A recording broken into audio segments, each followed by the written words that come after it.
people noticed that you could take a gut string and shorten it by half, and the tone would shift 1 octave and stuff like that. And they got the idea of numerical analysis, which opened up the path into culture to the present world. Well, each of these steps into realism, and remember I said we would call it naive realism, now that word takes on a different meaning from the context of the 20th century. It was naive. It was horribly naive. In fact, we were led down the primrose path by such simplistic notions, because what was suppressed was the invisible, messy world of the spirit and the human unconscious.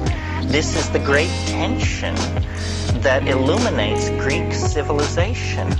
You know, take Plato as an example, because here in one thinker, these distinct strains of thought, these antithetical strains of thought are perfectly present.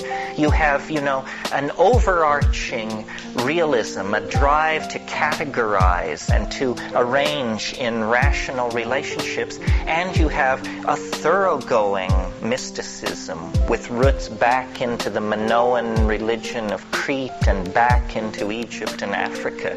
I mean, it's really extraordinary. And that was the last moment in the Western cultural enterprise when these things were in balance. And they were not in balance in any one particular person. If you lived in that world, you probably had to pick and choose. And, the Skeptics were sneering at the Gnostics, who were saying secret knowledge came from an unspeakable place beyond the machinery of cosmic fate. And the Skeptics just thought, baloney, what kind of talk is that? Now, we live in the consequences of this naive realism.